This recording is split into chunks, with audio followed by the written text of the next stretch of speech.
Sahitya kakhal singda fachaba sareng kaya itat tattana irakliba machin tumkhalakliba kavi asi athapa khungangdagini leifam haiba asisu yamna maru oikre maida powder nada sana leifam naniko marupsi khungangi lamda leikhibana sahitya ki khudong chaba kaya amasu phangjadrabani wahaini khungang sohor nupa nupi chap manare adubu sahor haiba asina pumnamakki mayol oibana kharadi mahen batabani khungangda khara machin tumkhalaklabadi sohor lainaba hekta mahonarai bimol khungang machani adubu imphal laikhiba kuire bidhi kauba laidugi mafamda kabine kayamuk langjerurabano khangde milton gumarup asi mit ukhidre hai bimol gi angang oiringa gi marupni amuktang unaningba kuirabani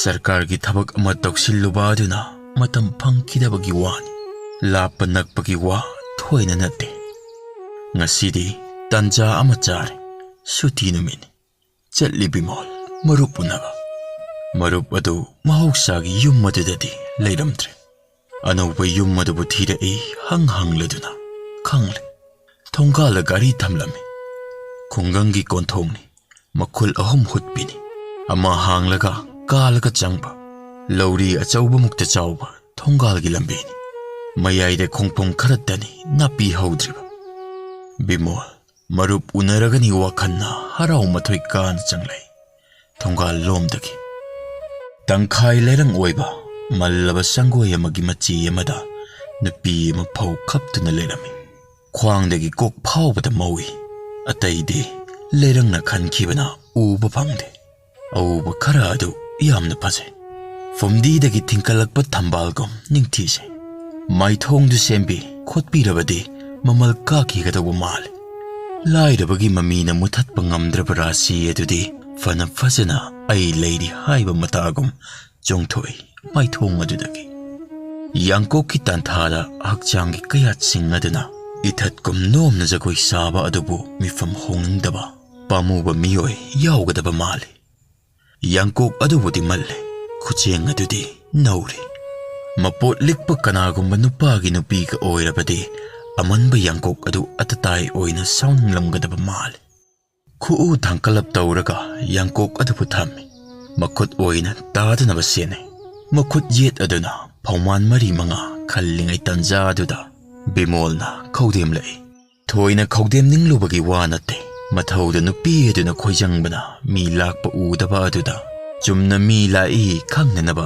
khaudem jerobani khaudem khonjel adubu tabada mallaba charai kokset nongdagi nupi dugi maithong haigalakpagi masekna bimolda yaiba tanja dumaktada bimolna wa mata hangjake khwangdagi yangkok adu thadagi leirangda sauraga lepe makhutna mafi marol loisille mangtung yengi makhwangdagi khwangchit thoi maru nolop makhwang kontakna maithong napa ani eduda fi eduna fat kanthok bimola yengdi yengba uramgadabati mandana nupi eduna kari habigadaba marup sri singhagi yumdubo yumbudi mani aduda wakhal yamna tawe maru lukthai nipasi kanano haiba mathamoine kayarak hangjakhrabani ngaihaktu wakhal tarit tara thokna khalladuna warep lowa mal masabu leitine kari habigadaba karisu thoidokpa haijagadaba leiteda chumna amuktang unajaningduna tawjabani adu somna kadaidagi kari thokna biba aise imphal dagini marupni adungai nupi adu nungnangi pumnamak leita lairabananiko nupa sigi pije chakcha lu heliba siga aikhoigide tauriba siga mina nungna khrani dako khanjai fida nungda thagani khangi adubu leite thade tauriba yumbal keban mawong aduna thangai sengbadi mafam maduda sungpan bu panthaningdraba chan ngai haktu nupi du wakhal itauk taw mathauda amuk mamai onsinkre bimol ikai nungsi yanai asuk lapna laklaga unadana hanba taraba kanpham khangde nakalda horiba pungdol pambi aduda tainai makhongdagi matol fawba yengduna lei Fida laytaba imungda lamlanba kanana yena khalukha kaya kuina yengduna laygani. Bimol mamay laysilaklaga. Sum thokseroki. Horen hanjilaklaga imphaldagi bimol lakla mitambiyo. Tanja charabadi amuk laklabasu lakjage. Thoksakrage. Nupidu Sri Singhagi nupini. Hauna khangdabi nupi natte. Fairel thagi changbi larakna malang mayuk naba ngamdraduna mafam khuding sagaibago yumban bagi awa chaithengna yaibada marup mapang mari mata amata udraba nupini. Sri Singha mit ukhidre. Phagadra khalladuna layengna bangangni. Fatta fatragana siba ngaiba miyoiba mapokni. Araiba malsang pumnamak amata thamdana farakkani haiba wakhalda layenglubani. Fatra. Haujikti karisu laitre. Yumhong toiraga tokle. Laitre chadabadi yade. Settabasu yade. Masamasu thaktabasu yade. Chadababudi settabana minok changba hele. Chadabadadi mina ude. Yengsin binamasu mi laite. Adubu settabadadi yengsin binaba mi wate. Yamna lay. Nokna bigetani. Imphaldagi marup aduna setli sariba asi uramgani. Kari hairamgadagi khanba haujik phawa leptriba nupini. Ina khunbagi phawgaidagi phawwaluba. Yumda puraklaga mapuroiba mittangba aduna chakri taklaga kaithelda amuk tairuba. Fanglakpa sendong khara aduna nongmagi chara tanjaba. Masa masugi khars tawba sini imung aduda sumatina tawriba thabak hendokpa ngamde. Mawong chadaba imungda mi lakhaningde anaba hanganingde. Sakne yumbanba yaba matam henkre. Imphaldagi marup adu ningba kaina hankre. Hanjillakhini di hairami.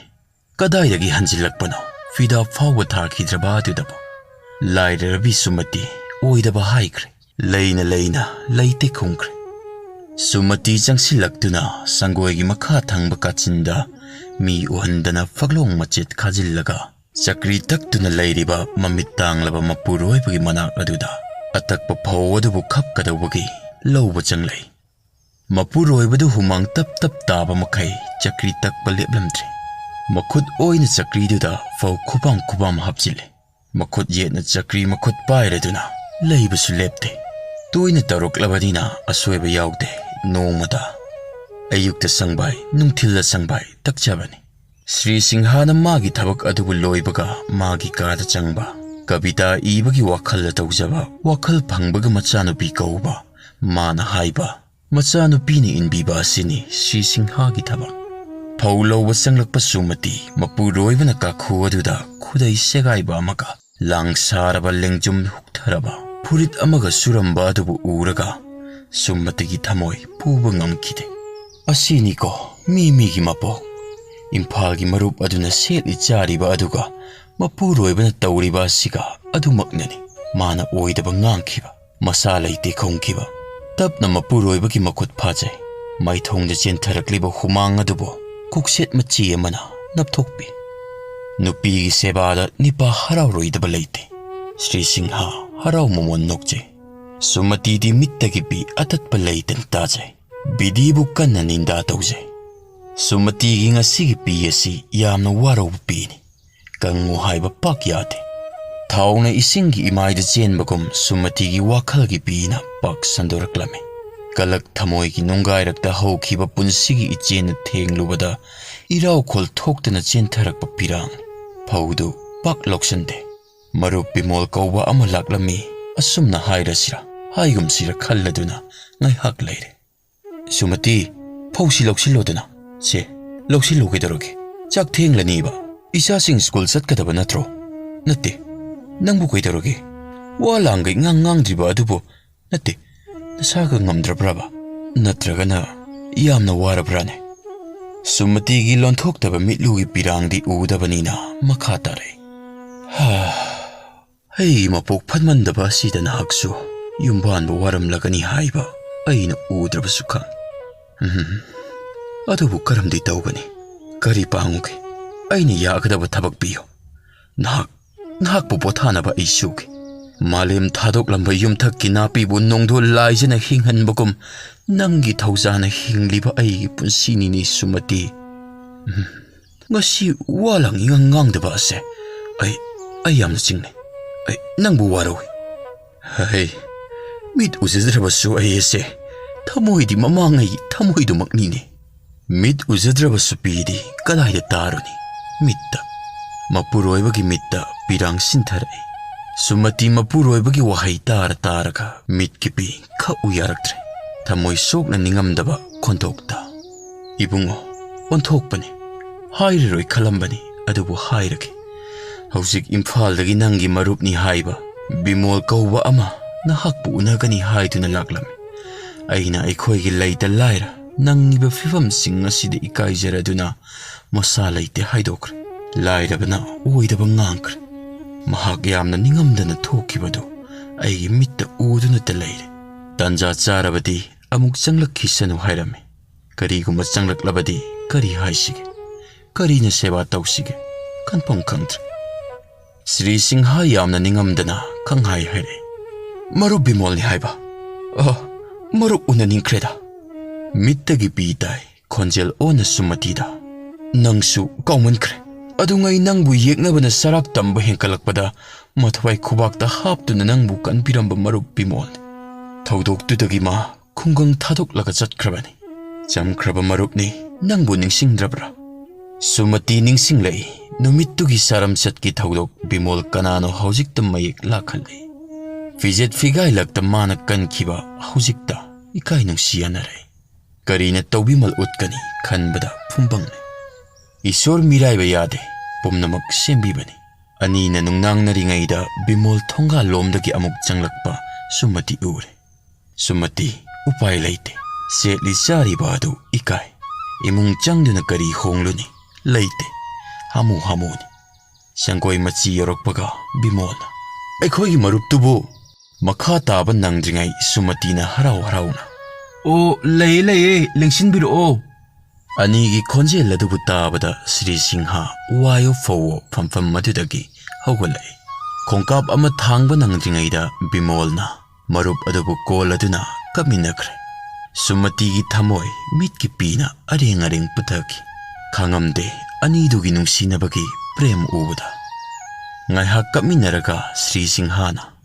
Marup ai amadi Sumatina marupki taubimal karina laman singani. Karisu leite. Ai amadi magi achamba thamoi nattana. Ngasidi haurabasu hauktrabasu chak chara amatang saminakisi. Hangoigadra. Kayarak haijai. Bimol maruptugi mafamda hangoiba leite. Adubu leitabagi phibam madubu ururaga hairai. Maro cha glass amatang thakminaraga ngasigidi penarase. Ai nongmana chanupi puraga lake. Namit aduda nungaina samin thakminarase. Sumatina kokset lauthoklaga dari mapal aduda amuk anirak kanthoklamlaga. Mayaida thupchillaga fida tharingaida Sri Singhana Sumatibu kauraduna cha glass amatangdi pithakkinaba hairaklami. Onthokpani Sumati Lady leita, pidi pithakning mapuroibada leite hairurabasu. Aduna, adu tap tahogada papumna makhalluraga Sumati imungda changki. Sa susini su yaudraba thamoi sengnadi lonjeruba chadu marupta. Cha somda leire. Masina aikhoigi taubimal haibado oijarage. Hairaga Sumati hikna makhol thoktana kapthokre. Bimol chadu paikhatlaga marupkidi. Marup Aidi laina asina cha thadokjare. Marup thakpiro. Thakpabu yaramgadra khangdri maru. Bimolna cha thakkadabagi thangkalakpada Sumatigi charamba mit adu tukthaki. Thamoida ningjariba haukre. Haibiramu mapuroibada. Haiba inget Bimolda utkre. Bimol piranga loinana marup amadi Sumatida yenglaga. Maru ngasigi chagi mahao asidi aigi punsida amuk khana kauba leirar. Hairaga tapna glass adu leimaida thamki.